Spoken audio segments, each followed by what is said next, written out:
a Wednesday edition of First Shift. I'm Jennifer Vong. Tesla, Fiat, and PSA Peugeot Citroën. Our Jesse Snyder makes the connection in just a few. Now, today's top news stories. A potentially worrisome sign for automakers.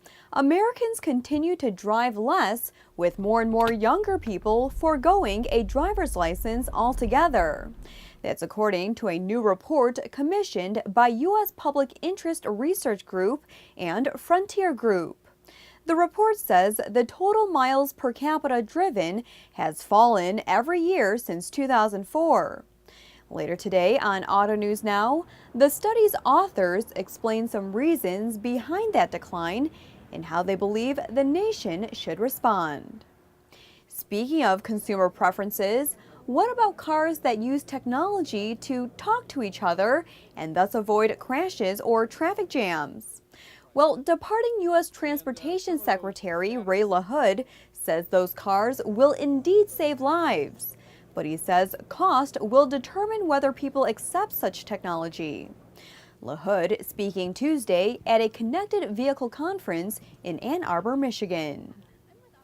Used vehicle sales in the U.S. fell 6% in the first quarter compared with a year earlier. Total sales, 9.7 million units, according to Edmunds.com. But certified pre-owned sales were up 6%, and they accounted for a record 21% of franchised dealers' used car sales. And Ally Financial has reached an agreement with creditors of its bankrupt mortgage unit. Bloomberg says the deal moves Ally closer to repaying $17.2 billion in government bailout funds, and it will allow Ally to focus on auto finance. Measuring performance can be tricky. Our Jesse Snyder has an unusual example. Jennifer, it's not often we compare automakers like Fiat and PSA Peugeot Citroën to Tesla Motors. Fiat and PSA each make millions of vehicles annually at dozens of plants worldwide. Tesla, hundreds of cars. Fiat and PSA both date to the 1890s, Tesla, 2003. On most scores, this comparison is as ridiculous as likening the 3-deck, 100-gun HMS Victory, yes, Nelson's flagship at Trafalgar, to an armed sloop. In what way is this trio comparable? One way that really counts in business: market capitalization, stock price times outstanding shares. This week, investors think Tesla Motors is worth more than Fiat, including Chrysler, and 3 times more than PSA. Yeah. Is it a fair comparison?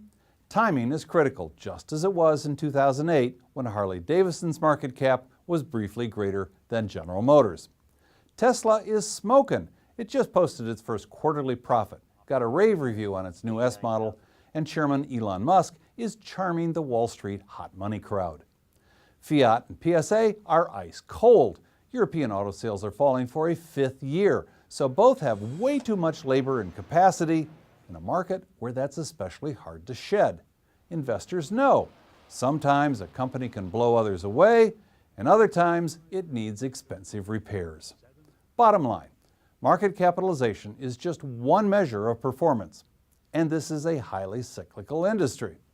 But while most car business startups fade quickly, tiny Tesla is showing it has some wind in its sails. Jennifer? Thanks, Jesse. And we'll wrap things up with a quick program note. We'll be hosting a webinar tomorrow geared for dealership service departments. It's called Get Off the Service Discount Treadmill and Keep Your Customers for Life. Check out autonews.com/powertraining for more information. That is our time for now. We'll see you tomorrow morning.